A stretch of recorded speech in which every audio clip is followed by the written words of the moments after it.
Good morning to you, the people. How's everyone doing today?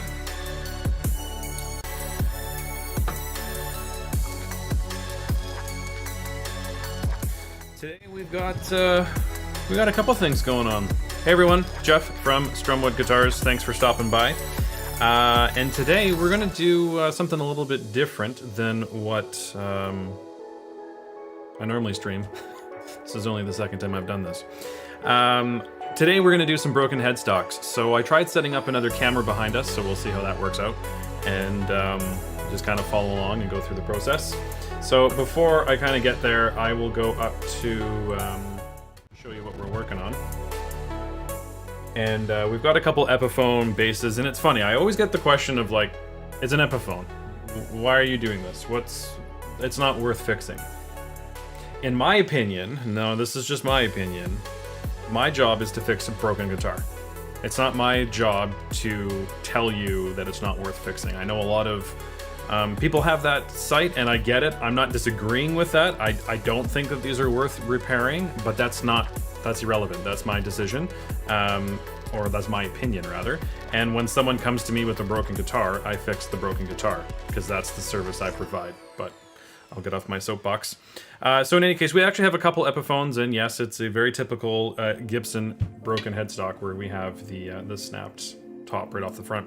And as you can see, I actually have a couple headstocks and a couple necks, because this is two of about 5 that I've seen in the last couple of months. It's from a music store, so it makes sense. It's going into rentals. Nothing goes faster than a rental, right? So what we're gonna do is kind of find, I'm just gonna kind of go through the paces on how I do a headstock.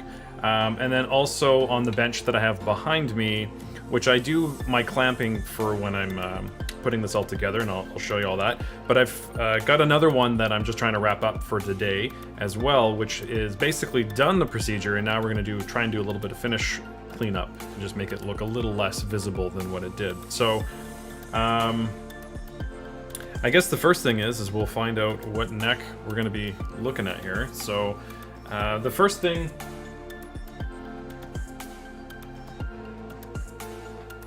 I always say when someone calls and says, "Oh my gosh, I broke my guitar," I'm going to throw it out.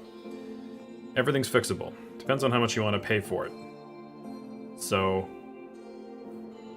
they're actually pretty clean breaks. And when I say a clean break, I mean that it has the fibers that are all kind of going in the same grain. It's not missing wood, so to speak. So we have a lot of, I believe it's this one. So when we actually line it back up, so we're missing some of the finish, which isn't the end of the world, but because that's an easy fix. It's just cosmetics, and actually if you really force it in there you can probably get it. But so that's one, and then 2, when we're looking at the back, it also is kind of a clean lineup. So what you don't really want to see is when it breaks. It doesn't happen often, but when you have a headstock that actually breaks straight on, and then your fibers, it's trying to like glue surface to surface. So when you have them of these long runs that go along in the neck, it actually kind of works in your favor. Or rather, it's a lot better than it could be. A broken headstock is never a wonderful thing, but it is something that we can fix, so that's not a big deal. And yeah, with a little bit of force, actually, I'm getting a pretty nice little seam there. Of course, you want to dry fit everything and try and see what we can actually do, and see if it's close or if we're way out. Again, I'm not really worrying about the cosmetics out front there, because we will be able to change that. So that actually looks pretty good. Just out of curiosity, let's take a look at the other one here. So this one's a little uglier. And the other thing that I always do, actually let's do that, is you take off all the hardware.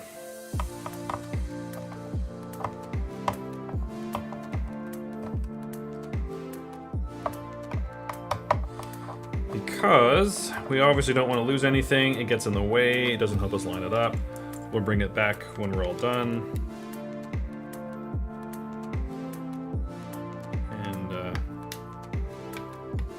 I have actually little buckets behind me that I will go grab and just be able to throw something in. Because when you have all the parts and pieces and we can obviously not lose anything, that's ideal. Ask me how I know.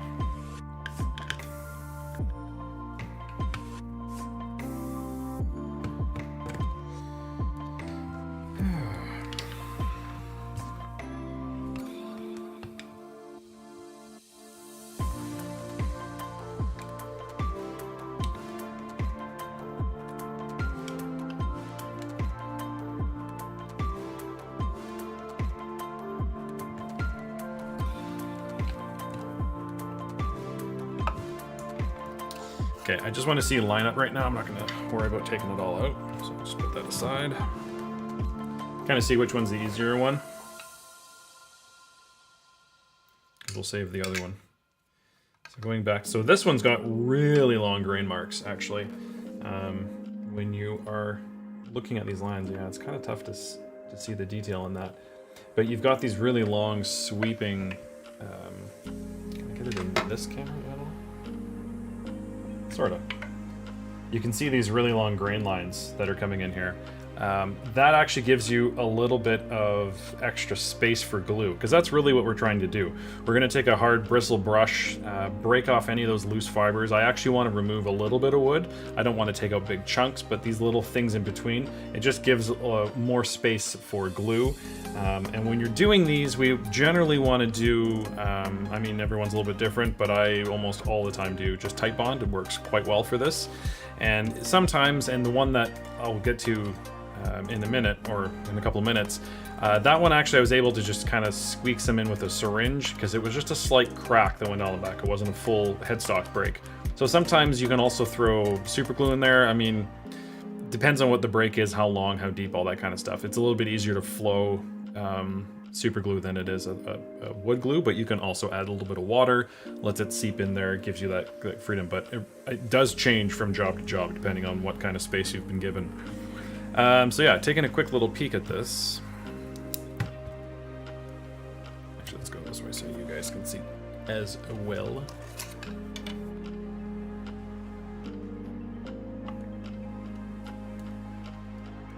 We are going to lose some of the edging on the finish work anyway when we're kind of gluing and gluing and then sanding that all smooth.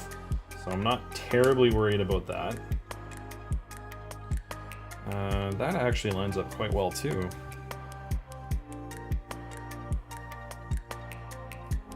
And now that's ugly. So we're missing some pretty big serious pieces of lacquer here. So this one I think I'm going to leave. This one might be on my next one. Because what I would actually do, it's not the end of the world right now, but just because it would be a little bit easier when it's in pieces, is that I would actually chip off this lacquer. Obviously we have to take out the bushings and stuff, but I would actually just kind of make a flat line and just kind of get rid of all of these really weird jagged edges, because you're not going to be able to line that up very well. So it's a little bit easier to just kind of give a nice clean straight line. We'll just strip it back, or we'll come straight here, and then we just have a little section to fill rather than trying to find something that just fits perfect in there like a puzzle piece. You're just kind of working against yourself a little bit there. But for the most part though, that actually is a pretty clean headstock as well. It's just, there's going to be a little bit extra work on that one. So I'll get the other one going, and then when that's sitting, then I can maybe jump into this one.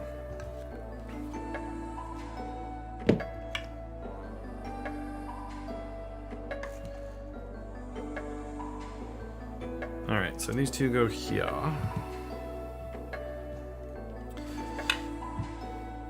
And then the way that I normally do headstocks, like this one's got a big gap kind of missing in there as well. You can see this big kind of pocket that's underneath there. And that's for the edging of this. Which has all been mashed in as well. So generally what happens, especially if these are in the hands of like children and stuff, they look at that and there's the one thing that they think they're a badass. But then there's the other part where either they or their parents go, oh crap, and then they start kind of ramming it in there. So we're probably gonna have to cut a little bit of that out just so that it will fit in there, because again, it's kind of like a perfect puzzle piece, and now that all the fibers and edges are broken, it's not going to sit in there flush. So if we just bring that back just a little bit, just enough to give us some clearance under there, then we should be able to go in nice and tight. But yeah, for the most part, that actually looks pretty good. And then this one, it does have some missing finish work as well, but it's not terrible. I'll be able to clean that up when it's all been put back together. So, all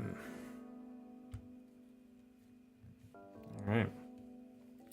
So, I normally do all of that kind of stuff on the other bench. So let me show you. Yeah, look at that cool angle.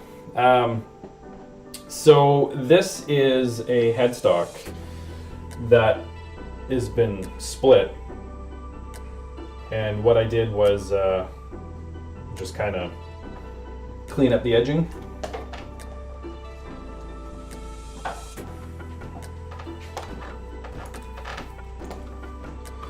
Clean up the edging. The only thing I don't know about over here is the microphone. I don't know if I can hear myself. I don't know if you guys can hear me or not, but in any case, this is the this is the headstock here, and it looks actually pretty clean. I'll zoom in just a second, but all I would do on this one is kind of just scrape this up a little bit and clean up the edges. But this is kind of the angle that we're about to put the other neck in, so I'm going to do that real quick.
All right, so I've got you a little bit more zoomed in on the guitar rather than me, so hopefully that's okay.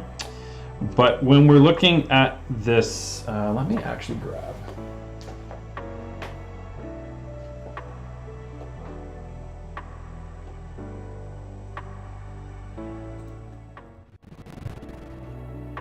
Yeah, this is the one I want.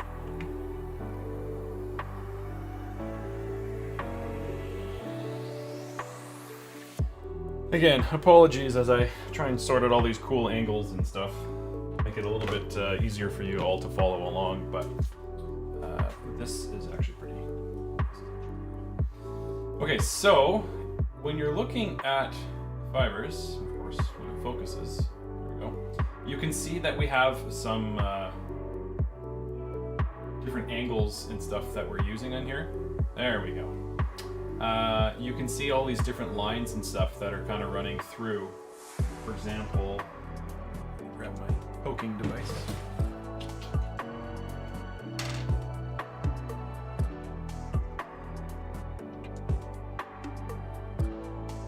For example, this kind of stuff in here, you can see actually all these loose pieces. This is how finicky we get, because we want this to be as strong as possible. And it'll allow us to just have the most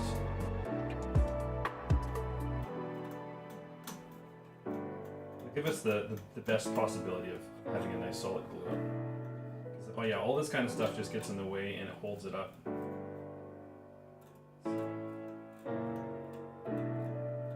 But I actually do is I take a really strong bristle brush.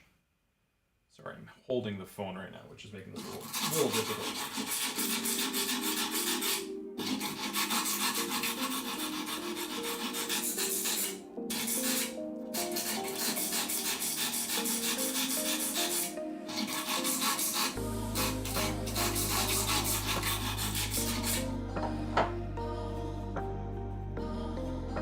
And all I'm doing with that brush is I'm breaking at the edges and trying to find much cleaner surface. And actually, I got rid of a lot of the stuff that was in here. Just these little guys. It's kind of difficult to see, but I'm telling you, it makes a huge difference.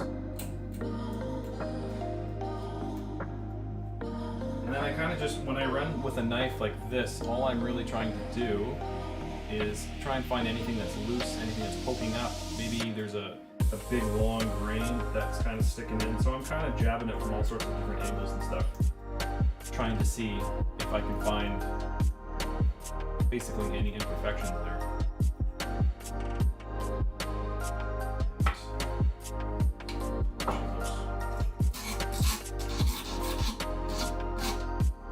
This guy popped up, sorry. Yeah, this guy popped up. So that's the kind of stuff I'm trying to eliminate.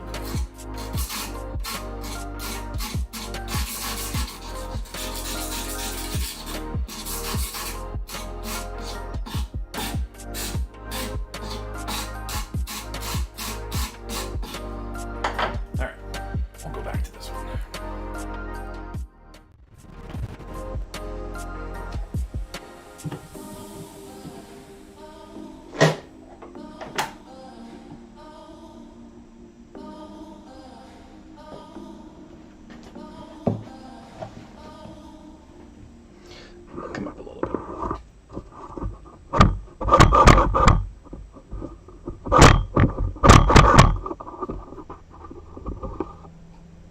This is already a massive improvement from the stream last week, so patience. We'll get there, and it'll be great because, like I said, this has actually been kind of fun. So I'm just doing the same thing. I'm just making this through, marking up all the edges, getting rid of all those loose fibers. Like I said, that actually went really well. I actually normally wear an apron, I just don't have it on right now. And then I'll do the same thing on this end. So when we're looking at all of the pieces, we're kind of looking for the same jagged ends in here as well, and that's just me prepping it.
Alright, sorry about that. So kind of the same thing in here. I will take out all this stuff under here. I mean, I could pull up this lacquer, but for the most part, it actually looks pretty good. So I don't really want to do that. Actually, what I might do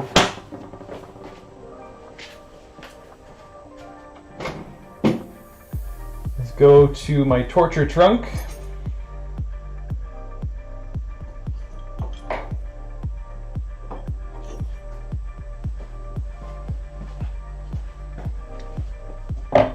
I got some smaller chisels that I'll try and break it up first. And all I'm trying to do is I'm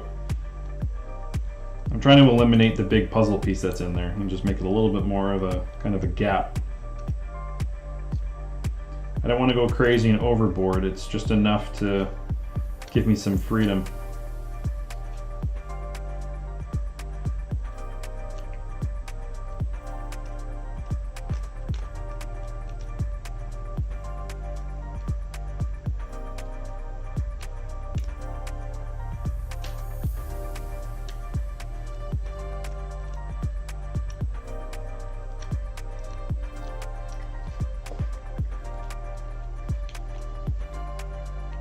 Obviously, it goes without saying that if you're doing any serious chisel work, don't be putting it in your lap.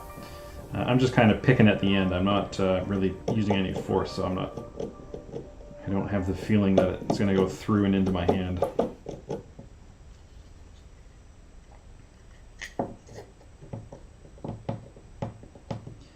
So it's actually really solid down in here. There isn't anything moving, so kind of just broke up what I can, and then I have quite a pile actually of dental tools I have acquired, and then I've received actually a fair amount as gifts from all sorts of different people, other guitar techs and some old dental people. It's funny, my dad's actually sells dental equipment, and I keep trying to get him to knock a couple things off the back of the truck, but I haven't had a lot of success. I go into the dentist, and my dentist knows what I do, but I always look at the tools that he's using. Hey, you got a couple extra of those? Those would be great for picking out fibers in a broken headstock. Sometimes it works. Or when they update their systems. There's a new dental office that just opened behind us, but it's brand new. But I might go make myself acquaintance over there, because all that kind of stuff sounds grody. If you remember grody. Wow, when was the last time anyone said grody? It's no one likes their trips to the dentist, but that kind of stuff is exactly what we're doing in here. We're picking at all this, trying to eliminate anything we can. Like I just found another couple there, and it just helps when you're doing all sorts of cracks and splits. It's funny how much how creative we have to be sometimes in the Luthery world. Alright, so let's see how we're doing there. See if we're getting any better connection points. Can you see the seam? Not quite.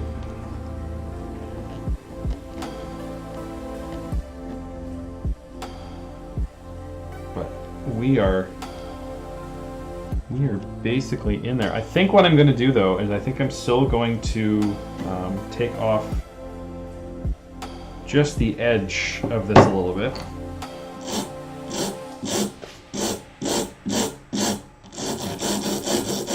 And I'm just using this big file. I don't want to pull out a chisel and take off a lot more than I need to. I'm just trying to break off the edge a little bit.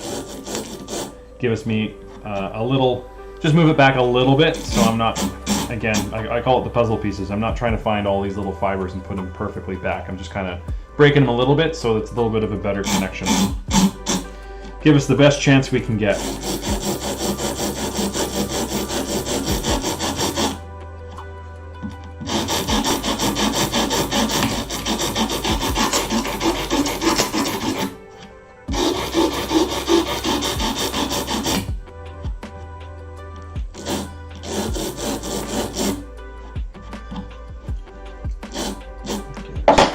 One little piece here that I'm going to try and cut out. Oh yeah, very easy. There we go.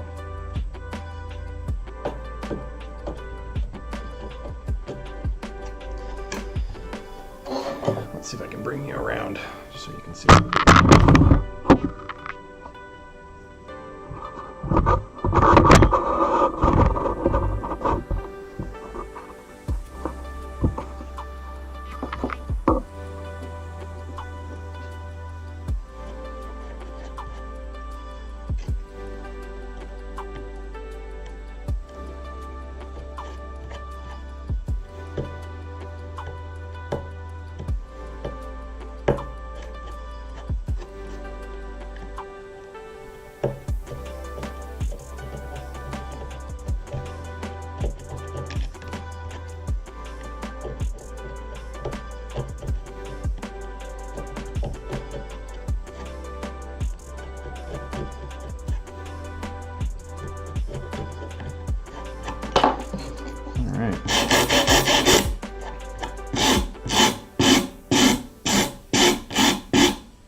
Yeah, see, this is the reason why I wear an apron.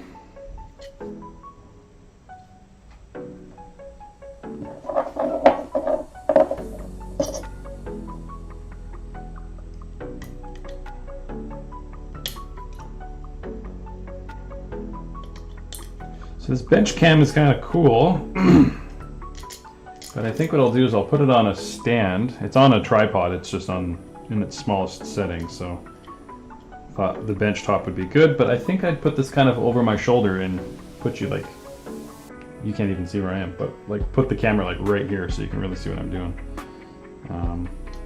Actually might do that in a minute. Might as well try, right?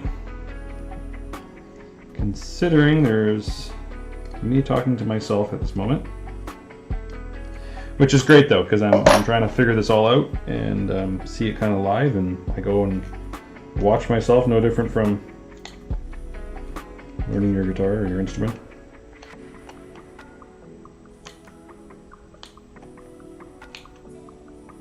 See how I can improve. And the one thing I wanted to do from last week was give you this angle, because I do a lot of work on this bench. And I think I have figured that out. I just need to figure out how I'm going to camera you.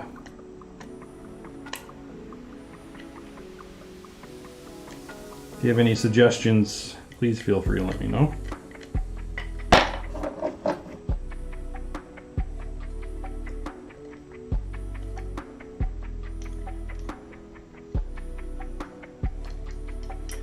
All right, so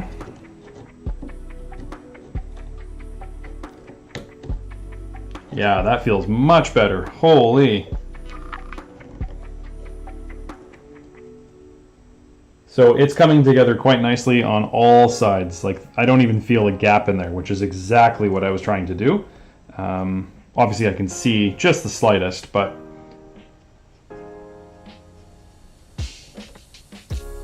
yeah. Now let's flip it over and see how we're doing on the other side.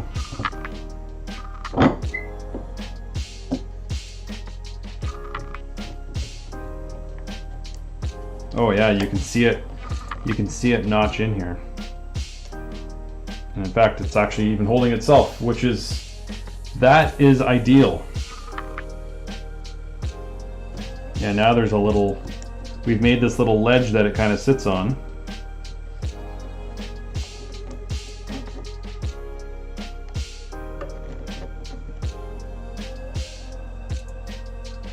Yeah.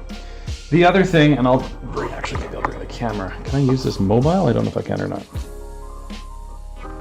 So the other thing that we want to be aware of is if you do have lacquer, and especially we're in this part here, so we have these chips and we're trying to put this together, the headstock might shift ever so slightly. And if you've got things like this where the lacquer is actually fighting, like, so the headstock itself is not tight, I'm meaning the wood in here, but you can see like this little piece of lacquer right here is actually sticking out. There's this little point that's happening right here. This guy right here. So if I'm using that, and when we try and connect it with this, you can see it might just barely kind of prevent us from putting that in tight. It actually seems to be going to the side of it. So that little point that I was just pointing at is right here, and this lacquer piece that's in here, I just want to make sure that there isn't anything that's preventing this from going together kind of as clean as can be. So yeah, those are the types of things that I'm looking for when I'm doing this kind of stuff. Let's see if I can quickly do this here.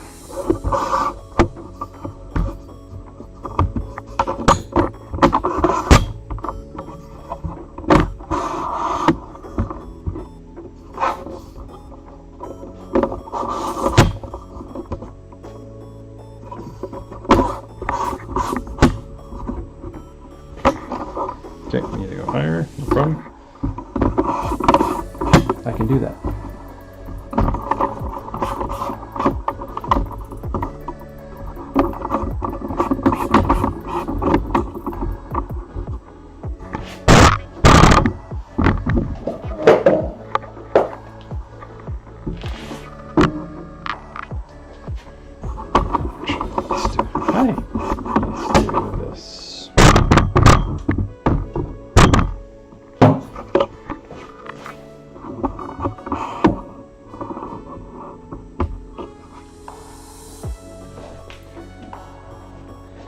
Oh, that's much better.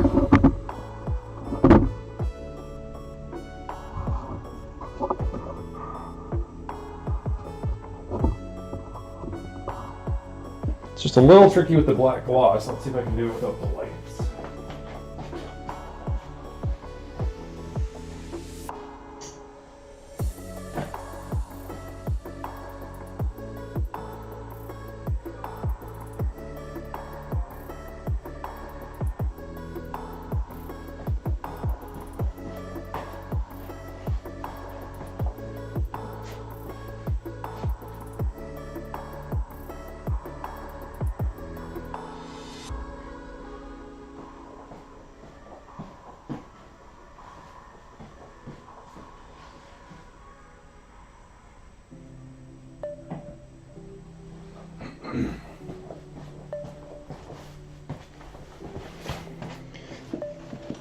Oh, that's better. Okay.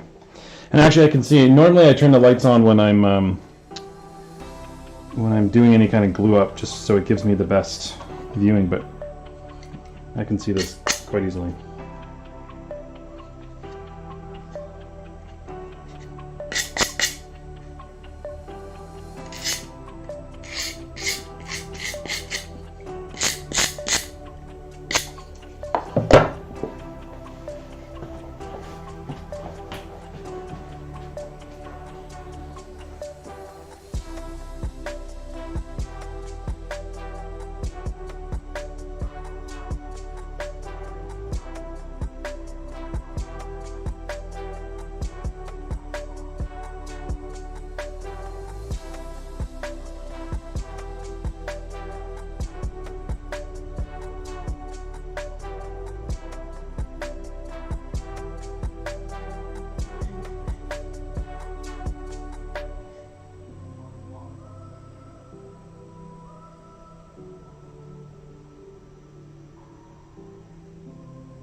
Sorry about that. Apologizing to myself. Neighbor was at the door.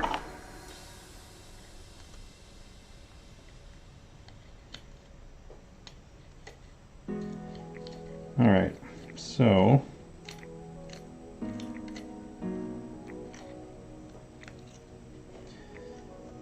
this is looking pretty good.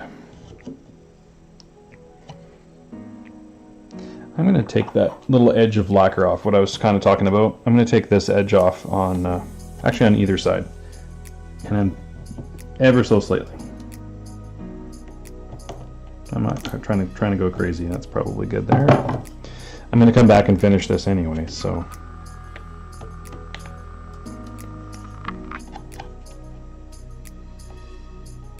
Okay, so that one is going to be a little bit trickier.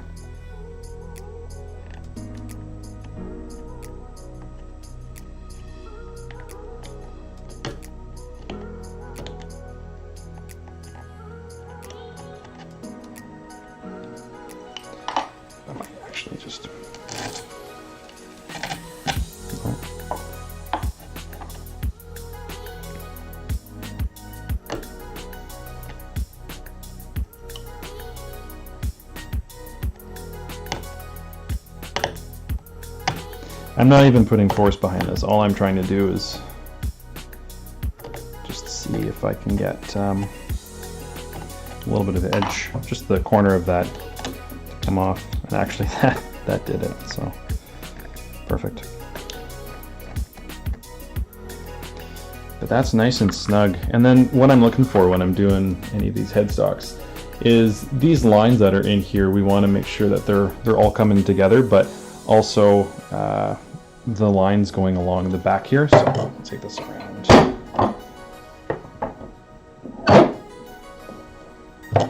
So also when we line it up, we're kind of looking at this connection go together as well.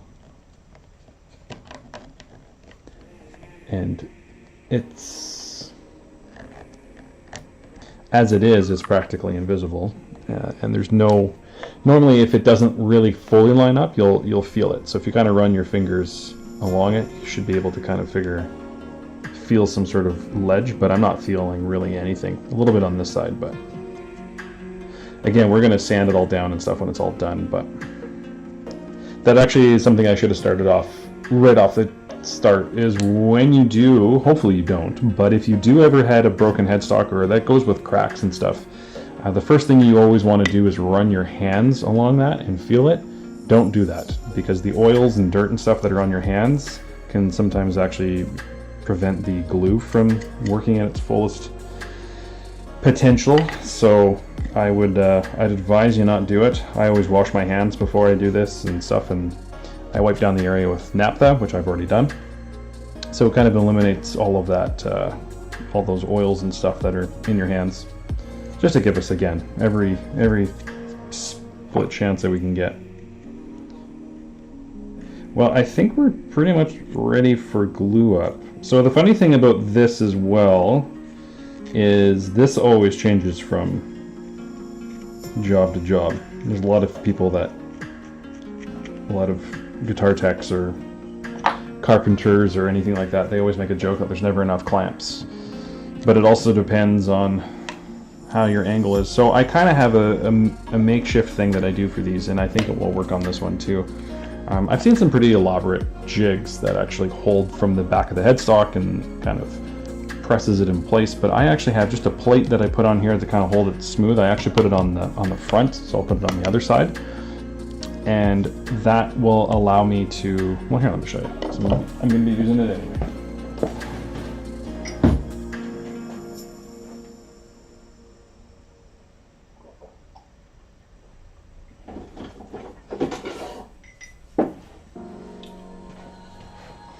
Is just this guy. And so what I do with this is I put it in, as you can see, it's shaped like a headstock, and it's just some 1/8" or 1/4" hardboard. And then when you line this all up, man, that feels really good now. I actually will slide it right up to the nut. So it's sitting, you can see just the edge of the nut right here. And sometimes I also do take the nut out as well, again, depending on how far back the break goes, but I don't think we need to do it here. So that goes there. The hardboard goes there. And now I have something to put my clamps on. So I'll actually clamp probably one right in here, and I use a couple different C-clamps, and I also use a smaller trigger clamp. But this is always the most important thing of any glue job, regardless of what it is that you're gluing, is to do it all dry. Figure out what you're going to do before the glue runs. Obviously we have some time with the wood glue. It doesn't cure immediately or anything, but it's always good practice to have everything you need laid out right in front of you, rather than when you're in the middle and you need that one thing. So yeah, I think that's what I'm going to do. I think I'm actually, I don't even know if I'm going to use the C-clamps actually. That is going together really nicely.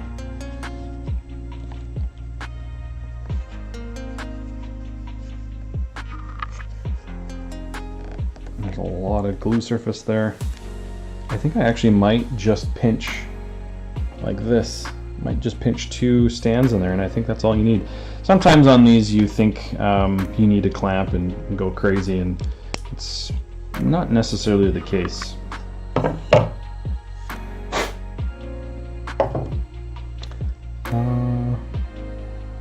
Yeah, I think I need to do that.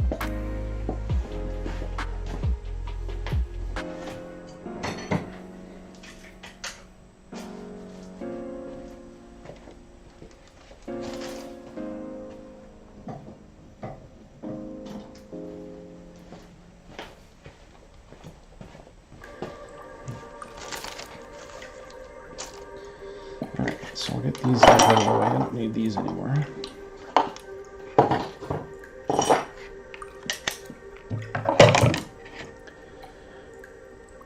Okay, so the way that I like to do this is I line this up, and then I put the plate underneath, or the hardboard underneath, and then on this side on the underside I don't really care, because obviously it's my own stuff, but anytime that you're putting any equipment on a client's guitar, it's generally best practice to protect it. I don't care if it's a $100 guitar or a $10,000 guitar. I want it to, I don't want it to be in worse shape than when it showed up to me. So put the board on, put the headstock on, and then I use wax paper, and the wax paper just prevents the glue from sticking to anything that we have, so in this case our clamps.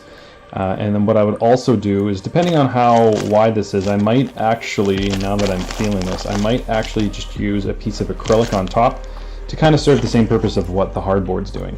So hardboard underneath, headstock, acrylic on top, and now I have this large surface on either parts of my glue up that I don't have to be necessarily pinpoint accurate with my clamps. I'm still going to try to be, but it's not necessarily as imperative. And then I put wax on either side of it, the wax paper, kind of wrap it all up in, so if there is any squeeze out, which hopefully there is, or rather there will be, this, I clean it up, and then once you start clamping it, if it does get stuck on the paper, it easily comes off, versus if it gets stuck to a clamp or whatever. So, thinking of future me. And what I also like to do is kind of just get these close-ish, so I only have a pump or two when it's ready. Because you only have so many hands. Are you ready? Are you ready? Let's do it.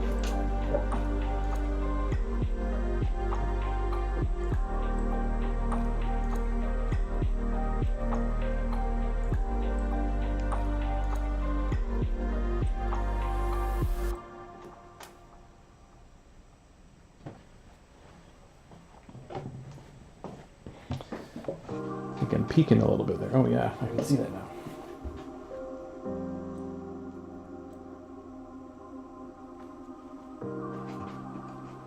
Sorry about that. Using the microphone and this camera versus my camera on the bench. That looks a little bit better here anyway.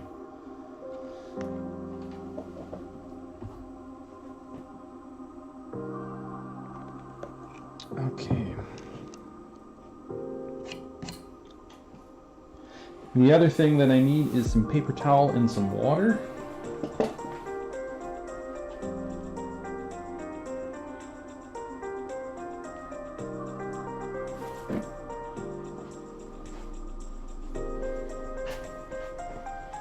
which I have right here. This will just allow us to clean up when we're done. I don't have a sink down here, so my sink is a water bottle.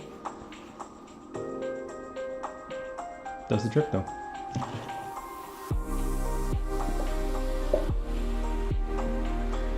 Alright.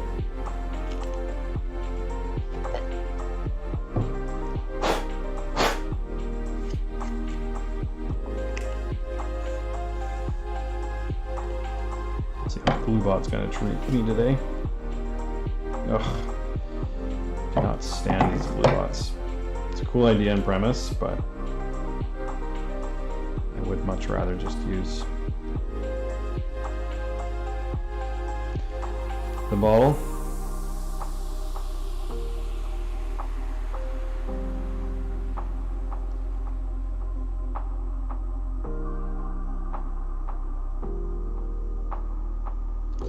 And depending on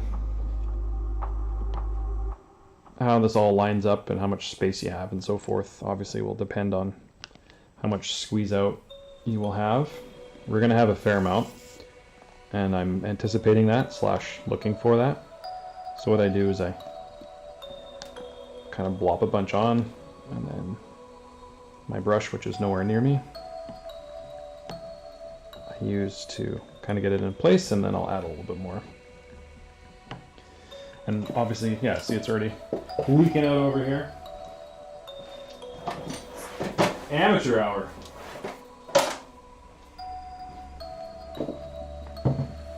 It's okay, the thing I like about this glue is that it's very easy to clean up.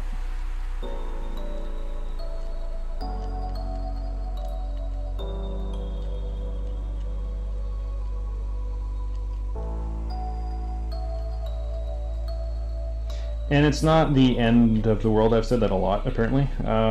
But I'm not terribly... I try not to get it in the spots where I'm going to have to do finish work. Like, when I'm in these areas up here, there isn't anything that I'm gluing to that. So I'm going to try to not get as much glue in there as I can. Again, it's all about working smarter, not harder.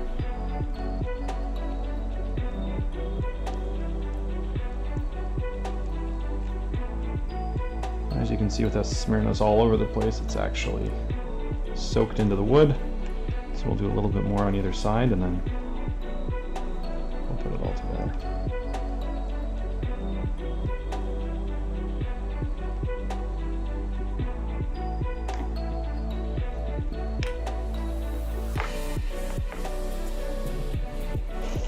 Actually, a lot of times I just put a paper towel underneath it or something.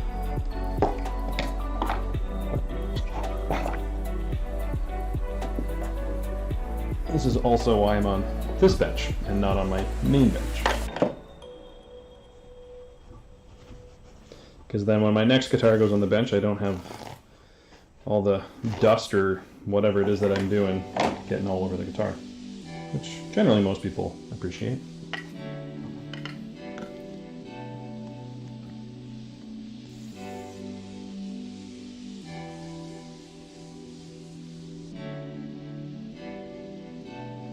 So I'll do about the same amount that I just did, because I need to get some up in here.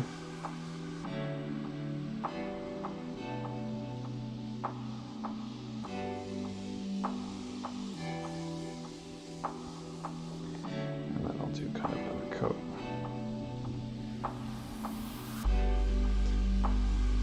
So you have a little bit of time with this glue, but obviously we don't want this to be sitting open forever, because then it starts to cure and then we've basically missed our chance. So this should be good. And again, I'll just take my brush and just kind of make it go everywhere.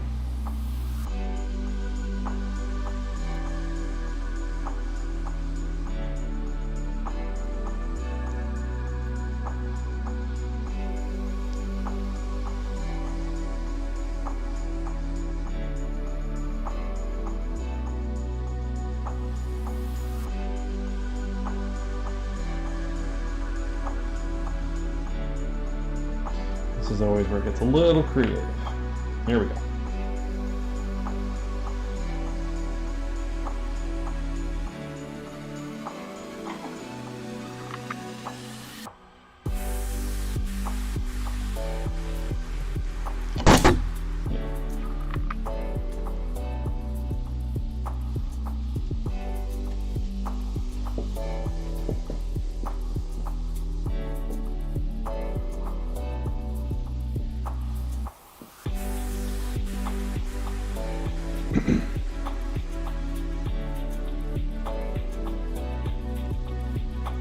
Maybe went a little heavy on the glue there.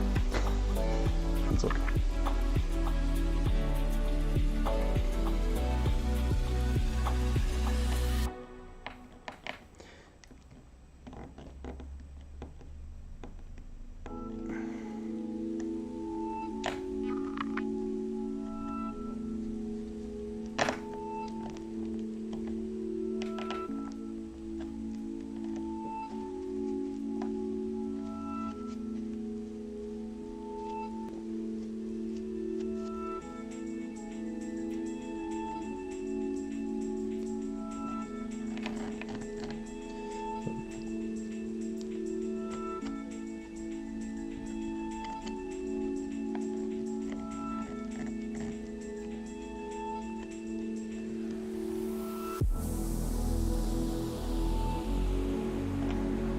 I can feel it's not in underneath. There we go.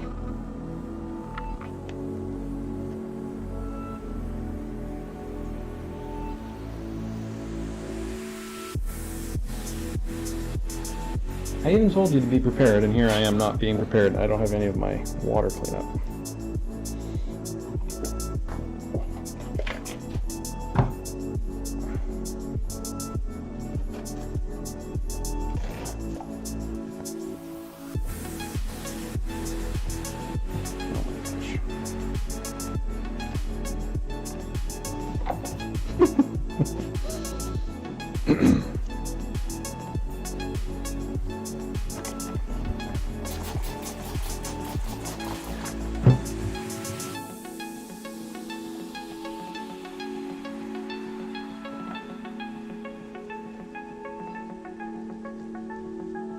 As you can see, it's a really easy cleanup, so I'm not too worried about it. It's just I'd like to get this all the edges and stuff cleaned so that I can get a nice connection.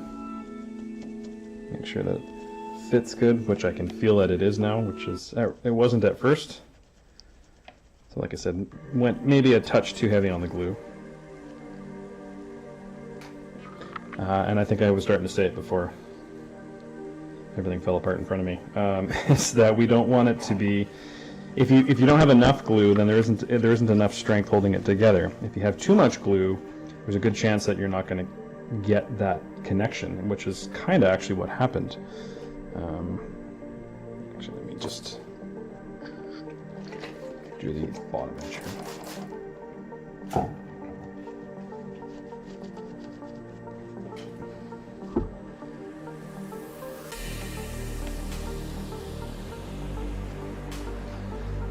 Now that I'm doing, yeah, that's good.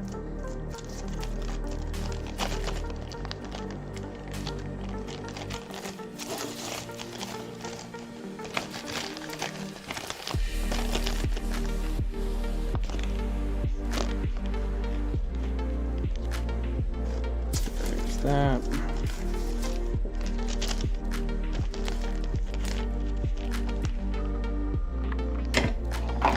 We got the sandwiching of that, and then I'm just going to run this piece of felt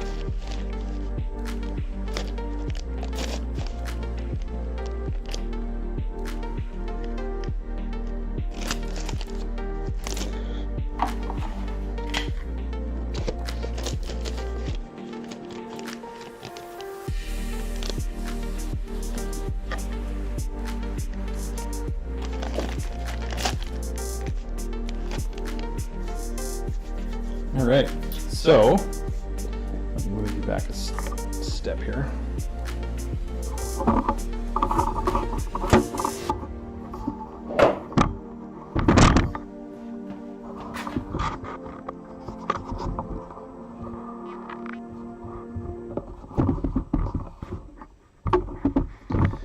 So it's kind of tricky to see inside here, but we're a little off kilter, and that is because when you put the clamping force, it just naturally wants to slide out. So one thing that you can do, some people have actually made jigs, I've thought about it, and basically that there's a clamp it kind of sits in here. You put it in this big jig. There's a clamp that sits here, and then you have a thumb wheel that push downward force, which actually obviously works. It's just I'm lazy and I don't want to make that. So what I generally do is I just kind of give it a little tap. So again, I'm protecting it, and I'm not going heavy at all. I'm just going enough that it's trying to slide that back in. Actually, that might have done it.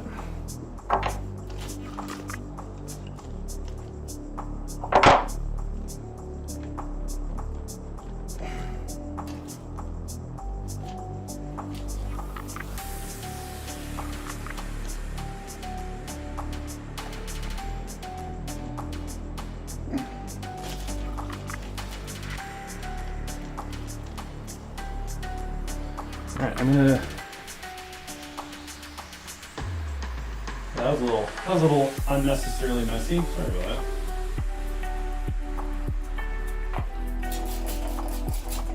that. Glue all over my hands, and it is fun to peel off though.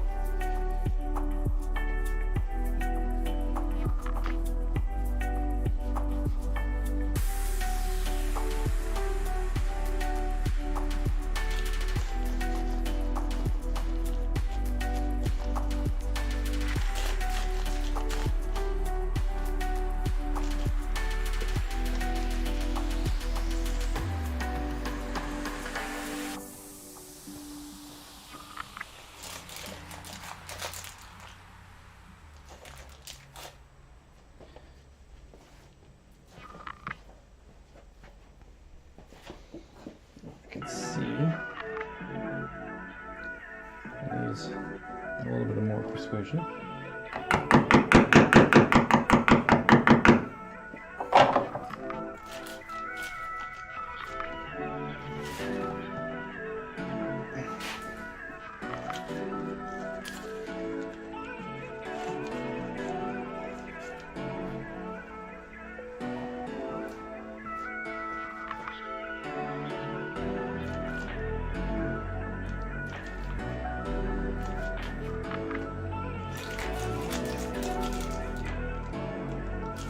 All right.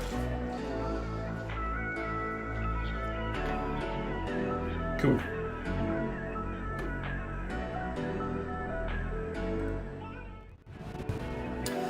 Okay, so there is the first one down.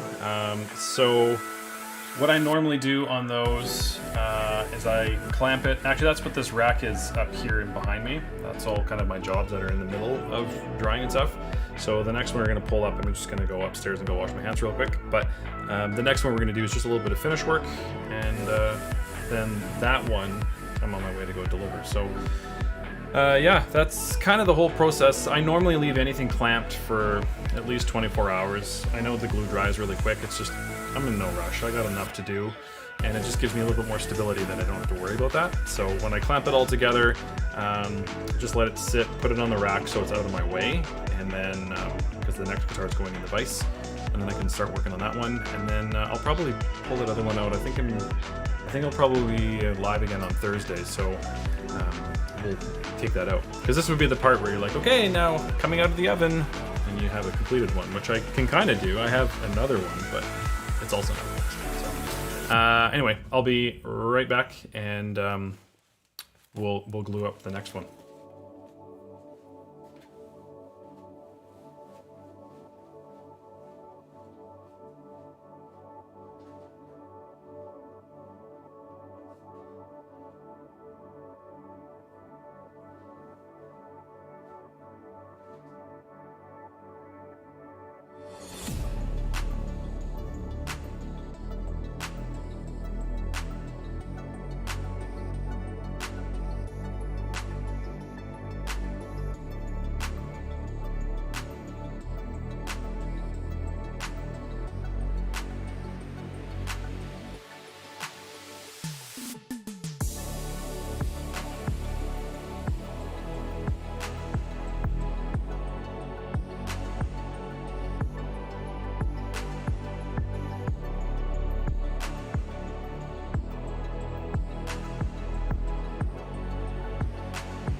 Okie doke. Alright, so all nice and clean, which is good, because now we're on to the next one. And what we'll do is kind of the next step. So, just as I was thinking about it, the one thing on the guitars, everyone treats a broken headstock differently. In my opinion, how I operate, is I take a look on how the headstock aligns, how it comes together, and how much strength I have. And I've done this a couple of times that I kind of have an idea, like when it's going to, I don't want to say fail, but when I know that I'm going to have a little bit of a better view of it all coming together. So you can just kind of feel when you're aligning it all up. Like that one, it was kind of sitting together on its own, which makes me think that it's not going to slide and move around. And then we also confirmed that when we put it all back together, which is great. So now what we're going to do is let it sit, and then I'll pull it out and see if I need to do a spline. I don't normally do splines. I don't think that they're necessarily the most important part. But again, it does depend on how that all lines up. That's really what it comes down to, is how all that wood aligns, trying to get you the best connection that you can get, and then we can go on from there. So let's take this one off. I'm going to throw it on the bench, and then we'll do the finish work on the other one.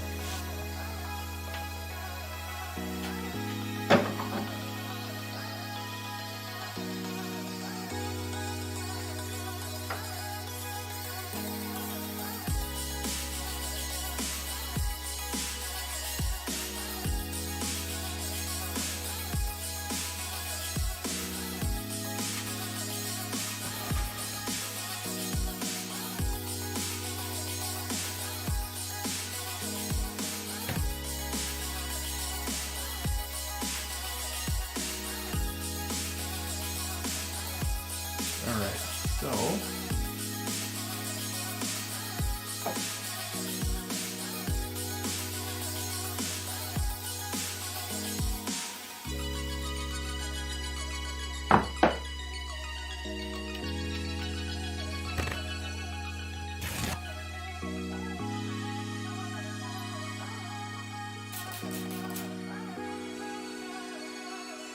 everyone's having a wonderful, weird summer, fall.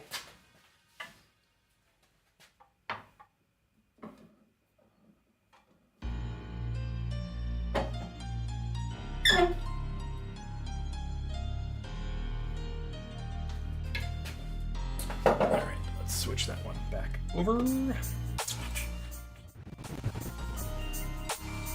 That's the wrong one.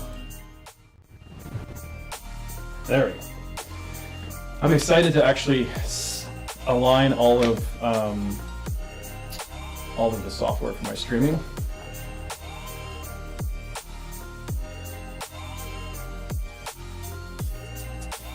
And it just makes it a little bit cleaner, a little bit easier to use for all parties. That's it. Welcome along if you are traveling to Strumwood Guitars. This one here, I'm just going to move this in for a sec so we can try to see it. So this one here, the nice thing is you can't even see it, but there was a big crack right here that actually ran along the sides, and even if I come kind of in any direction, you can't really see it. Oh, you can see a little bit of the shine right there. But that is actually glue.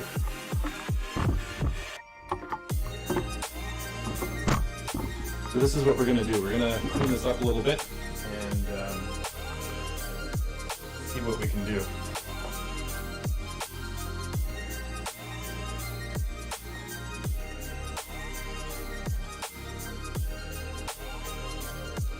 My sink is almost empty.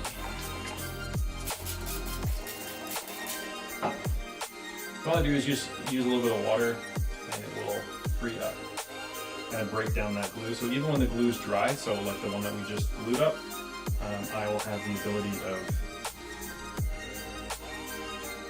removing most of the glue actually without even letting it work, which is ideal. So that one's clean. kind of removing the rest of that. The other thing that I did in here is I actually have, I used some really thin cyanoacrylate, so super glue, and I just filled in this crack, and that's what some of that shine is as well. So I'll just take a little bit to kind of clean that off.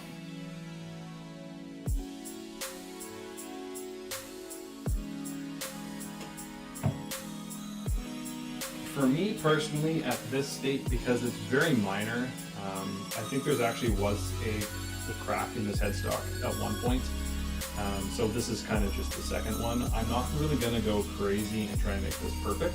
What I am going to try and do though is smooth this transition so you don't feel anything. I mean, now looking at it, I actually used the super glue. The nice thing about the lacquer, especially on like a Gibson headstock, which is what this is, the lacquer, when you get the glue under the lacquer, it actually can kind of wick or spider underneath that, and it will make that almost visible, which is great. So I actually cleaned up the second headstock break, or the original one, and this one now I've obviously filled it in. So I'm just going to take some sandpaper. I'm going to start probably about 800 grit and kind of go from there and see how that's going to react. And I just want this to be kind of invisible because really I'm the only one that knows this is broken. Well, and the clients, and I guess now all of you. But if you were to look at this, you wouldn't see a big broken headstock, which is ideal. Currently, those other ones that we just did, yeah, they're pretty easy to tell. So what I'm going to do is grab, I think I'm going to start with 800. Of course I don't have prepared. Nah. Actually, what I'll do is I'll do 6, because I have 6 with me.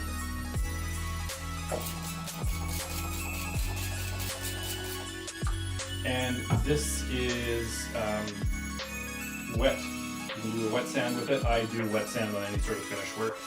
It just gives us a little bit of a lubricant. Actually, my other bottle has a little bit of soap in there, but I'm not going crazy that I'm not going to worry about that. If I was doing a much larger section, I actually like to use water with a little bit of dish soap, and it just gives you like a lubricant as you're kind of cleaning that all up. So it's a good way to eliminate the scratches as you work your way up. So I'm just going to add some water, and I'm going to cut up a couple more pieces. So I need, we're going to do some 6, and then I'll do an 8, a 1, and a 2000.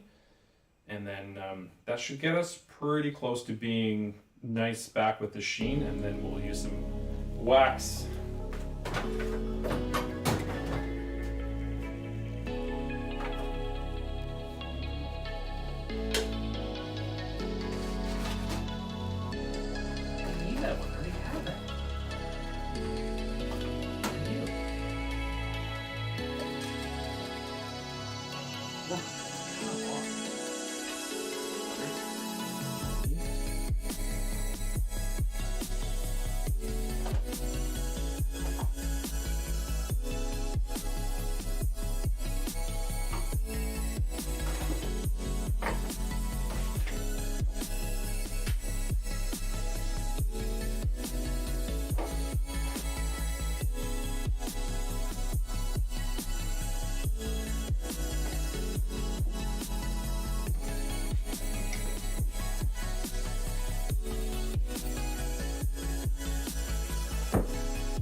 Also, I'm going to have a coffee crisp because it's Halloween and these are appropriate sizes.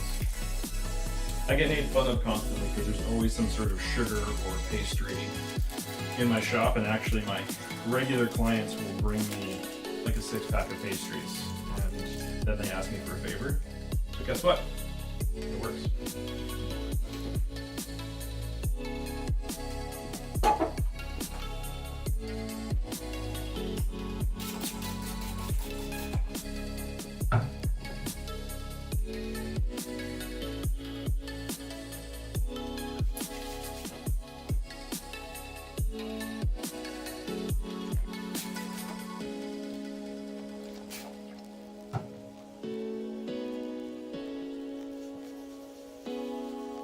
Okay, so what I'm doing here, I don't use a block, especially on this area. The corners will eliminate finish very, very quickly. If I had to split in the middle of headstock or on the body or something, I would use a sanding block. I would have that around my sandpaper, and then it wouldn't be something that I really have to worry about, but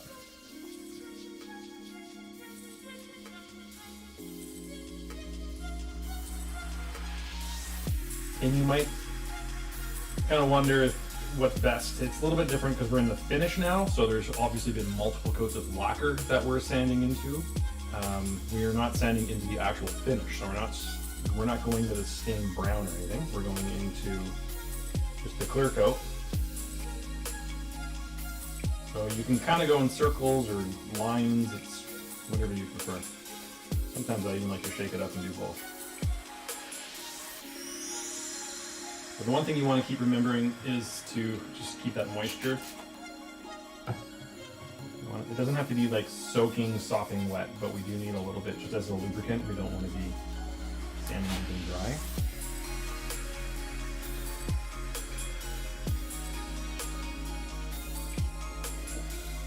I'm just using my fingers. I'm not even looking at it. You can't obviously see me, but I'm not even looking at the crack. I'm looking the other way, and I'm just kind of feeling over that, trying to see if I can find any bumps. Just a little bit right here in the center. Most of it's actually gone away already. It's kind of nice. With the super glue, the other cool technique that I like to use is the razor blade, which is of course what a lot of people have seen. Dan Earlywine does a great job of that kind of stuff, showing us on StuMax so long ago. But using a razor blade, kind of scraping just to kind of get rid of your high points is another great thing. But again, you got to really be careful of sanding on the edges so that we don't take any of the finish off. I'm not too worried about the clear coat because again, we're going to build that back up, or rather smooth it out. I'm hoping that I don't have to spray it all here. I don't think we're going to have to. So we're almost there. There's a little bit on the peak here.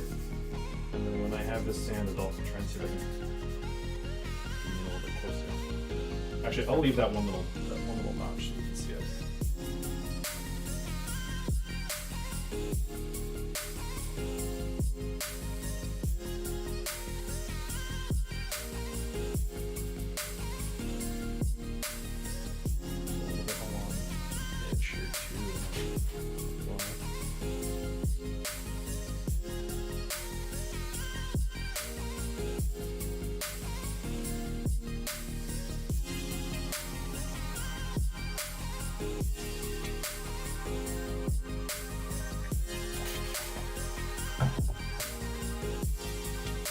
Just a bit of the spot where I don't want to be using 600 anymore because I don't feel it other than this one little notch.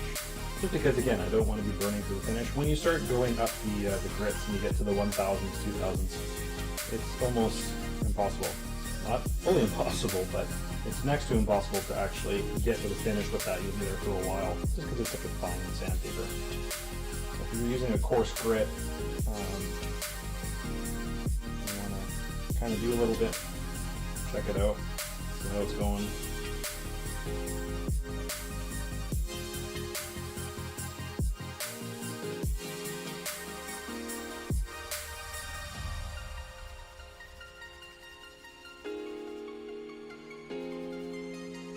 I'm feeling very good about that.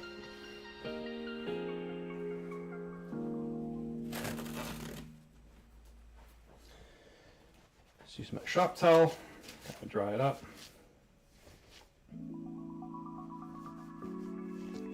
Oh yeah, so you still have a little bit. We still have a little bit to go. I can kind of feel that. Can you? Well, you obviously can't see that. Let me bring you in. So you can see that line right here. You can see that little gap, and that is basically the super glue. You can see kind of the valleys. There's a really easy way to see it. I don't know if you can see the scuffing. Oh yeah, you can. So see how it's high gloss here, and then it gets to kind of a scuffed area. Obviously that's where we're using our sandpaper, and then as you get a little bit closer you can see that little shine right along the edge. I don't want to use a pointer because now I'm using finish work, but right along this edge you see that really high sheen, and that is basically saying that, or rather what I can sense by that is that the peak is a little too high still. So this point right in here is actually still just a touch higher than the surrounding area. So when we keep bringing this down, then that shine should go right away, and it should all be kind of scuffed up, and that's what we're looking for.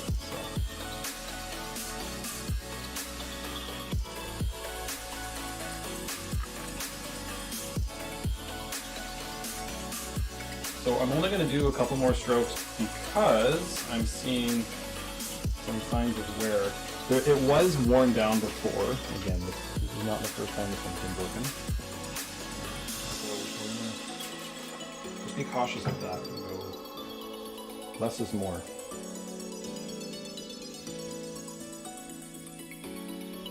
On this big chunk up here, I'm not too worried about it because it will a little bit easier, but on the edges, especially in the corners along the profile here, it's very, very easy to get down to finish, or almost even bare wood.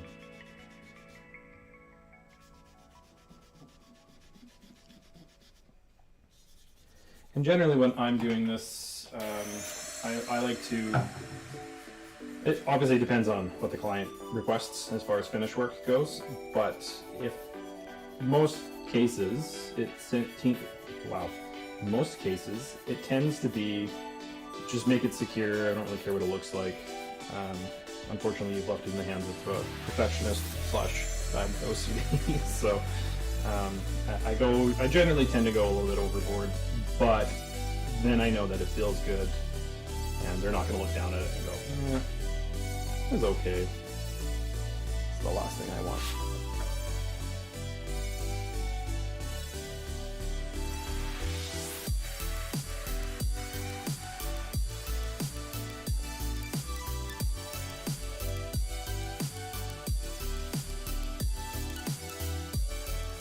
Oh yeah, that's good.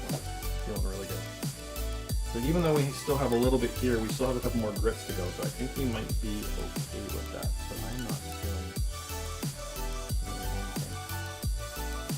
And then also the other concept to think about as well when you're doing this kind of stuff, especially when you're trying to make it smooth and not have any of these bumps, you know where you are on the guitar. Right now we're kind of in the cowboy section, so in the sense of I'm going to be here a lot playing Sweet Home Alabama, so I need to be able to have a nice smooth transition. If I feel any bumps or something, it might throw me off, which that's not what we're looking for. But if you have a small nick on the end of the headstock or down over here or something like that that you can kind of feel, obviously use your discretion, but I don't think that's necessarily big of a problem as right in the playability section, because if you can feel any of those, I do a lot of drop fills. In fact, this one has one right here. There's a nick in the back of the neck. But I also know players that use that as a profile thing, where they are in position, which is actually a really smart way to do it, especially when you're on dark stages and all that kind of stuff. So, okay, so there's 6. If I was smart, I would have soaked the 8 while we were waiting. But alas, I am not. And I'm also doing really small cuts. I don't need a huge, massive piece that I might nick something else up, because then I'm going to start running into issues where I'm working against myself. I'm doing extra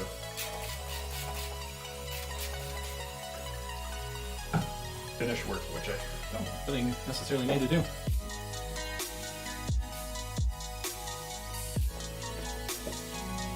Thank you so much. All the chocolate that I have down here that makes me a magician.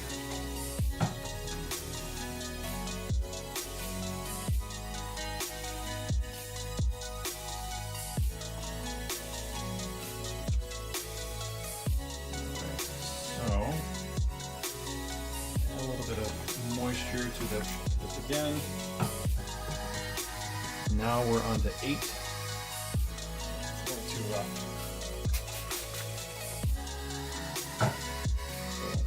That one actually might need to get soaked. You know what I'm going to do? I'm just going to let that sit for a second. I'm going to grab a bucket and put the next grits in.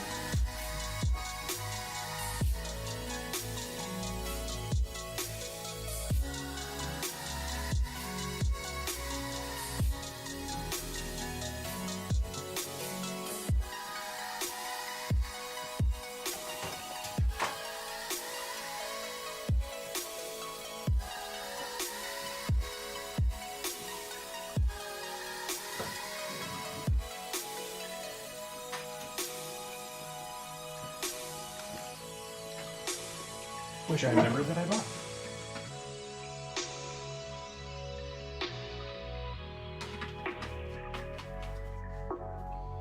So it depends on the brand of sandpaper, but in a lot of cases, you can actually let these sit overnight if you know you're going to be doing a lot of finish work. This is just minor stuff. I'm not terribly worried about it. As far as being super soaked, but it is a great way to just be prepared rather than doing what I'm doing and running all over the place. Also, pro tip, write the grit on the back. Better yet, bring up sheets of sandpaper to your wife and let her do it. She loves it.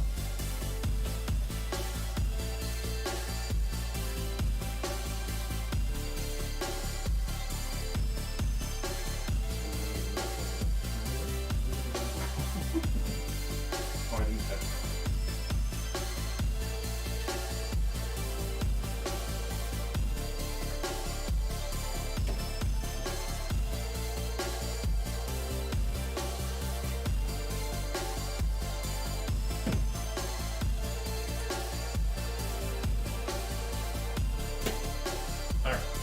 Now we got our next couple of grits of sandpaper. They're soaking, getting ready. And when they start to curl like this, you know that they're actually ready to go. And we just want to keep that moisture going because, again, if it's dry, it's going to burn through the finish very, very quickly. So I'm just going to a little bit, and I can see that we're coming through on the side here a little bit, which is not ideal. I don't want to make that any worse than it is, so we'll be very cautious around that.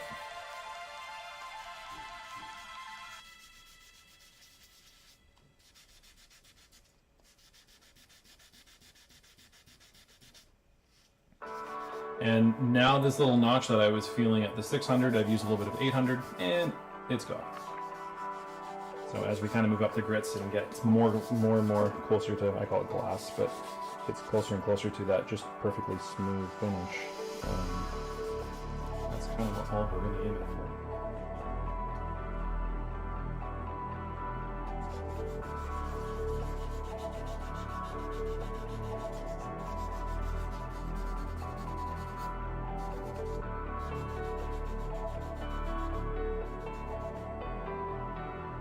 And that might just be all we need in 8. Just a quick wipe.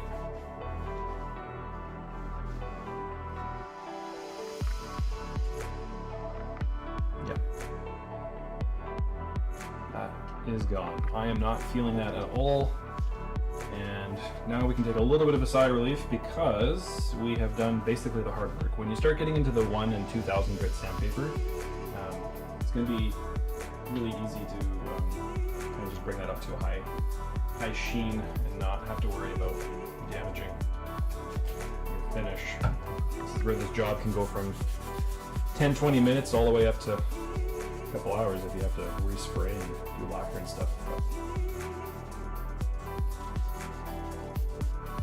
thankfully, we made our way out of it. So now I am using 1,000, and you notice that I'm also wiping the guitar. So I don't want any of the sludge or it's basically a sludge, especially when you start getting into like the lacquer in the other areas. So we're sanding the super glue here, but the lacquer that's around it, when it starts to get white and kind of sanded off, it turns into almost like a milky substance. Let's see if I can kind of build some up here. You can kind of see a little bit there. That's what we just want to wipe off. We just want it to be kind of clean, quote unquote, for each new grit.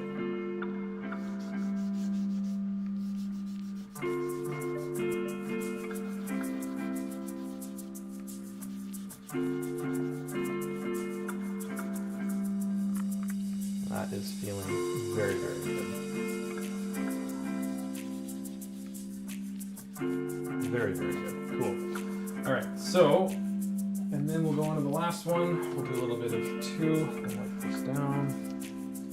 The other thing that you'll start to notice as well, you can kind of see it depending on the area of this, but You can see how it's shiny up here and it starts to get a little bit dull.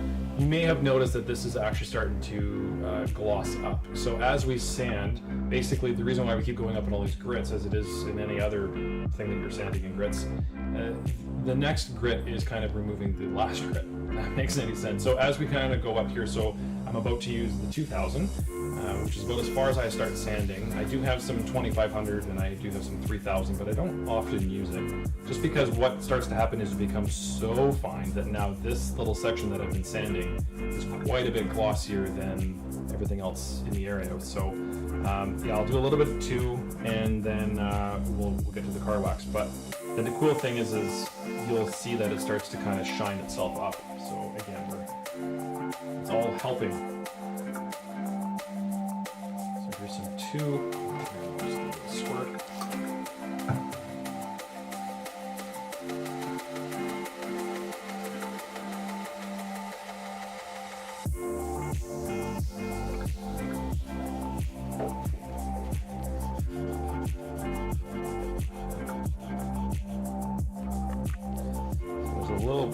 There's a pretty good crack on the bottom side here that I'm kind of getting to as well. But it wasn't bad, I just want to make that smooth so that we don't feel it. And that's where the 2 is really nice to come in, because it's really going to finish that off nicely. And generally at this grit, I go each way. So I'm sanding with the crack, and then I'll actually go across the crack, and now this is going to catch any of those high spots. Okay. It's feeling good.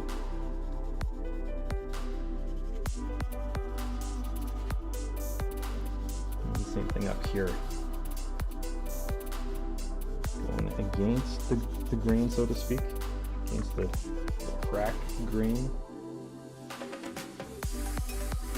And then I'll go across the split. And then that just catches all those little angles, and we're not really damaging a whole heck of a lot the finish in the surrounding area. Because when you start going really deep and pressing really hard, now you're actually creating these swirl marks and stuff, and that's the other reason why we're wiping it between every grit. And now, there's what I'm looking for. You cannot feel a single mark on it. Oh, that's great.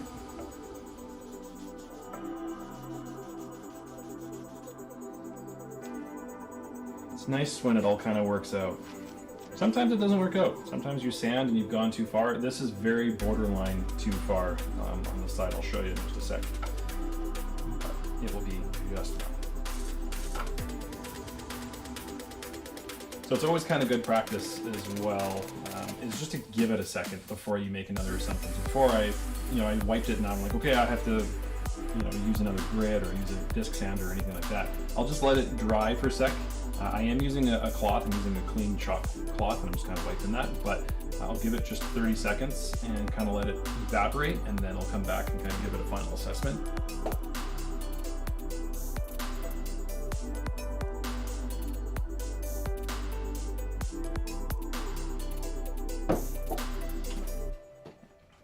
And then, oh yeah, that you cannot feel anything there. Yeah, that feels very, very good. Cool. There you go. There is the sanding of that. That's ready to go. So I will show you this one little spot that I have here. See if I can just move the camera. That'd be a little bit easier than having to move everything. But if I come around this way,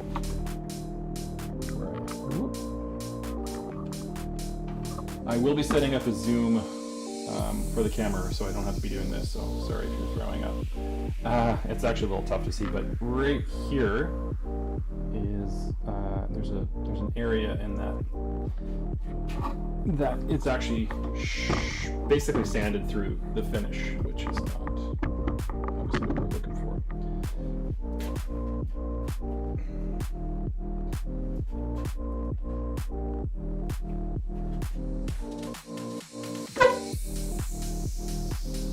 But it's ever so slight.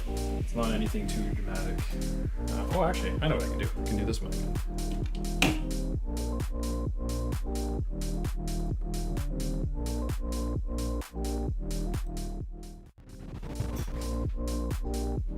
Ah.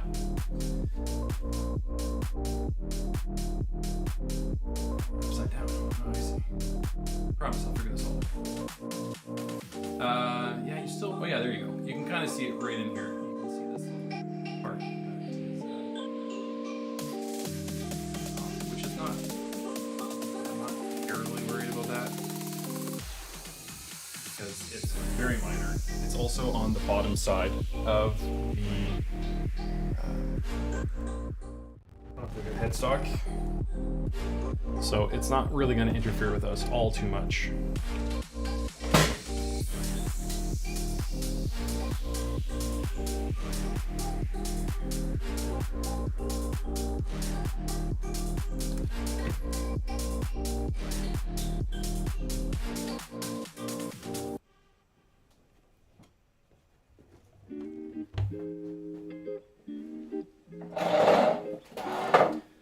So, secret weapon.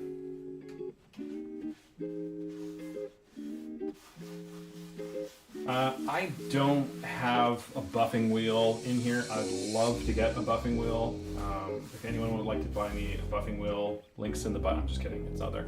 I would love to have a buffing wheel, but it takes up a lot of space, and they take up a lot of space. They're also not terribly cheap, but at this point, the amount of finish work that I'm doing, it probably would be beneficial for me to get a buffing wheel. But in any case, what I actually use, and everyone's kind of got their own little secret, but I actually use Meguiar's car wax.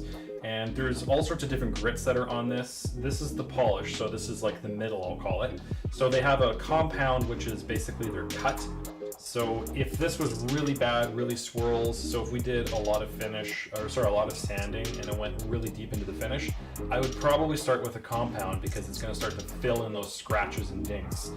Because we've made this, you can't feel anything, we might luck out with just one, maybe just one good elbow grease rub on this to make this come back to its shine. Then they also have a scratch preventer, which is kind of the really fine grit. So they've got the 3 grits, and I've used them all. I've used the Meguiar's. I do have the color tone stuff from StuMac, which works well. In that principle, I actually have like a little wheel that I put in my drill. I'm not the biggest fan of it though. It didn't do quite as great of a job, but again, I've used it on bodies and it worked great. So depends on what you're trying to use it on. So in any case, what we're going to do here is a little bit of this polish, and I have a cloth. And with all this kind of stuff, I think I've said it before, but it's imperative that you use the same cloth if you're using the wheels on a drill, that you have the same wheel for each grit. We don't want to just keep mixing all that on the same wheel. So I'll just throw a bunch on here. And the only thing I don't like is that almost every one of my bottles breaks. It splits right here, so that it just like squirts up the side. But I'm almost at the end here, so I'm not gonna cry too much about it. I'm just gonna complain about it. So I just have kind of a little unit here. Let's see if I can bring it. This is actually really cool. Let's see how quickly this goes away. So I just do kind of a glop on it, and what I will do is just kind of work it around circular all the way around the finish, because we've sanded basically this strip from here to here the whole way. So just kind of dab it on, and at first I kind of just rub it in all directions. So I'm going this way and then I'll go this way, and the concept here is that it's just kind of filling in those little nicks that might be there. This is also another reason why I generally wear an apron when I'm doing this kind of stuff, because it splotches around very easily. It's very wet.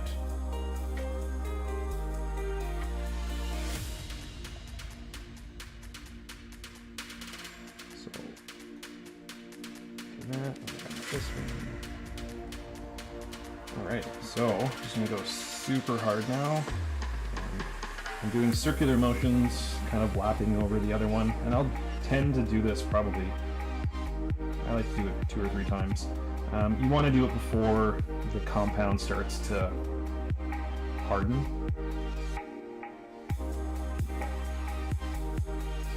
And I also try and feather it in, I guess you could call it, by going a little bit further than where I'm doing the repair.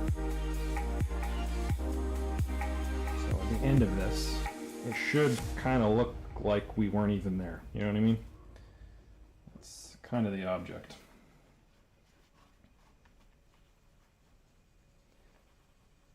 And sometimes you can also tell as well if you need to reapply some more compound. You know that it's using a lot of that up. It's kind of soaking in, if you will. I try and stay off the binding and the nut, all that kind of stuff. I didn't knock that out. Again, it depends on the break. A lot of times I will actually take the nut out and then I'll just put that back in, but I just left it. But I don't want to gloss, because what happens is that if you start to gloss up the binding, now you have to gloss all the way up the binding because that one part is really going to stand out. And you might think, well, just take some sandpaper to it and knock the gloss off. Don't do that. Ask me how I know.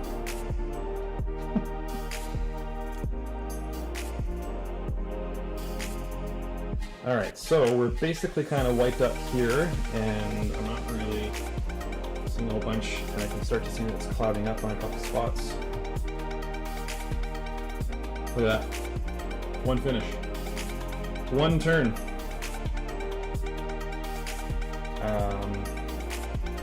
In one succession, that actually did exactly what I wanted it to do. So I have a dry wipe, so I have 3 different cloths that I use for my 3 different compounds, and then I also have a clean wipe. So I do the same thing. I let it sit for just a second. I want to make sure that all of that finish is off, and then I'll go grab my dry cloth. And then I come back and just kind of give it that clean up. A little bit harder with it. Kind of see if anything's stuck on the edges or... And sometimes on your holes, actually these ones look pretty good, but sometimes on, like, if you're on a tuner hole or wherever you're waxing and the wax builds up, I actually will just take Q-tips and just kind of come in there and clean it up. It works quite well. Or pipe cleaners. I have a lot of pipe cleaners. It's all that kind of stuff that I really enjoy this. I don't know why. Like, it's almost like allowing to be a bit of a pack rat, but everything I have serves a purpose. Some things are bizarre, I realize that, but... so, yeah, that actually did a very, very great job. So you can see kind of in all areas. I am seeing a little bit of a patch, and as it's starting to dry, I'm noticing a little bit up here, so you can see the line right here, where it's starting to kind of come in, but it's very difficult to see. And I don't see it up here. I don't see the other end of it up here. But I do see a little bit here. So what I'm going to do, you can do one of 2 things. And in that case, I might just actually do another coat because that's so close. If this was substantially a different sheen than the rest of the guitar, I would probably move up in grits. But because this is so close, I think it just needs a little bit more. And we just need to apply it on that end. But this is just the perfectionist, and it's really nice to have. I mean, obviously I've got some lighting for the cameras and stuff, but I turned the lights on in the shop because I am kind of looking at it from all angles, trying to get the glare off of the camera. And in fact, when I do that, I can only see this little section. So all of the sanding on the rest of this guitar has actually come out. So that means that I am going to just do another coat of that. Well, that's exciting. I always like when things kind of line up, obviously, but the first couple times I started getting into finish work, it was a very, very long procedure. Actually, I'll show you. I got one guitar that I have been working on forever. I have some of the most patient clients. That's a whole other story. But there's one that I've just been perfecting, and he was kind of funny because he was like, I don't, whatever, do whatever you need to do. I don't care. I want you to have fun with it, kind of learn with it, which I really, really, really appreciate because it's taking me a long time. Obviously through the summer and stuff, I'm also a session player and gigging and all that kind of stuff. I was incredibly busy. I actually have just now started to accept work since the beginning of June. I haven't taken anything in all summer, and I've been loaded with gear. So anyway, this guitar just kept sitting, and I'll show you that one in a second because I was kind of talking about another part of that, because that one I actually did do some spleens in it, but he actually wanted to see it, so it's kind of cool. But that one I actually just finished spraying lacquer this week, and now it's going to sit for a couple of weeks and just kind of cure. But that one I had to do all sorts of different things. But yeah, I'll actually just wrap this one up because this one actually is kind of cool. I just have to make this look pretty, and then I'm giving it back to my client because he actually wants to do this all setup and stuff, which is fine by me. I love when people want to learn how to do their own instruments and do their own stuff. Obviously, a broken headstock or something isn't for the faint of heart, and actually in this other guitar's case, unfortunately may have used some wrong glue at one point, and it didn't actually hold. So it's a little bit more than just kind of squeeze some glue and hope for the best. There's kind of a reason I've done a fair share of these repairs that I know. I'm not saying I'm an expert by any means, but I've done quite a bit that I can see when something needs to be reinforced or get an extra spleen. I'm not a believer in doing that on every single headstock. Some people are. That's totally fine, but it's not necessarily the most important thing for me. I come from a carpentry background, so having a lot of experience on that, I kind of look at it from like the strength of the wood, let alone the guitar. I realize that guitar strength, pulling, the pounds of tension, all that kind of stuff is quite a bit different, but still, I don't know. Maybe I'm just weird that way, but in any case, this is actually looking pretty good. Even if this isn't absolutely perfect, I think I'll leave this. Kind of as I was saying before, if the sheen is quite a bit higher on this than the rest of the neck, the other thing that can happen is if we're waxing and polishing just this to know where I'm going to be. So.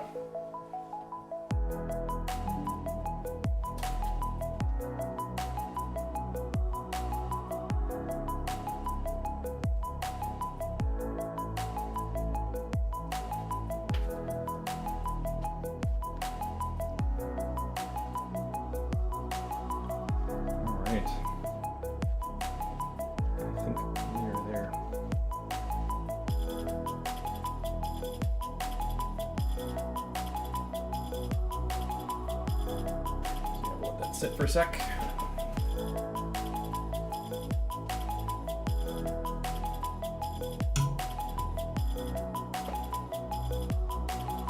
Come back with our dry cloth. And this cloth also, I have this sitting in its own bucket on its own, not near anything else that gets dirty or messy, because again, I don't want this to pick up, say, steel wool fibers or sand or dust or dirt, and then I'm wiping that into a freshly done finish, because that is the last thing that you want to happen. So I don't feel anything there, and oh yeah, see, I just caught some finish on the bottom side there. Maybe got stuck on the edge of the nut or something, but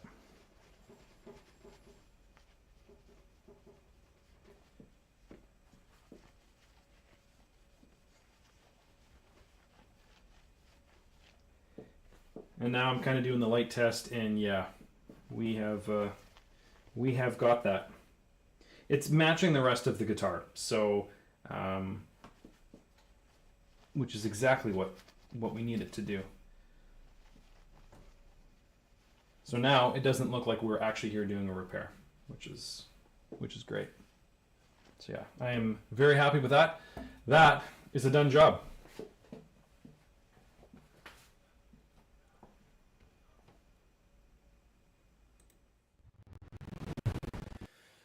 So what we'll do, oh, okay, well that wasn't actually quite what I was looking at, but Yeah, it's a cool angle. I like that angle. But when you're looking at anything like that, I'm just looking at the sheen of the reflection of that. You really want to make sure that it doesn't really stand out. I'm seeing a bit of a line right here, but that's just a shadow. Right here you can see this line come through, but that actually is just the light shadow. That's not anything that we did. Or perhaps it's the grain there as well. But yeah, that's a nice finish. That worked well.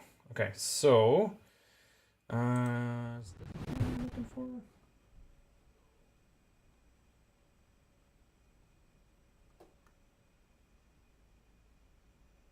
I think that's the one I'm looking for. No. It's this one. Yes. Okay. So I just want to show you this one real quick. It is over here.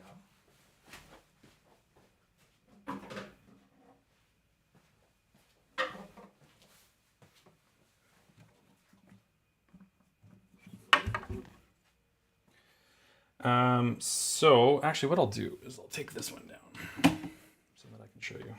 Just gotta figure out this angle. There we go, that's the way. Okay, so it's a PRS. It had a broken headstock, which is totally cool.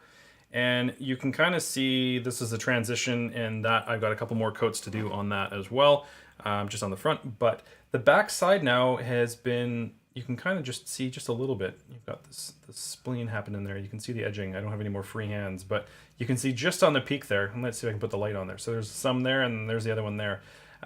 So what's happened is the lacquer is starting to gas off, and that's why it's starting to orange peel, which is totally normal. But what's going to happen now is I let it sit for a couple of weeks, and then I'll be able to come back and sand that smooth. The cool thing about that, though, is that it gives me just a little bit of extra freedom of knowing. And again, the experience on this is invaluable. So I have the ability of having amazing clients that have given me this stuff to just do what you can.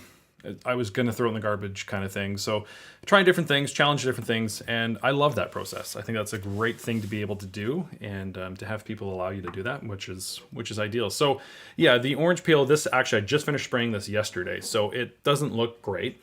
But this one will pop back up probably about a week and a half, maybe 2 weeks. And then we can kind of get rid of the stickiness, I call it.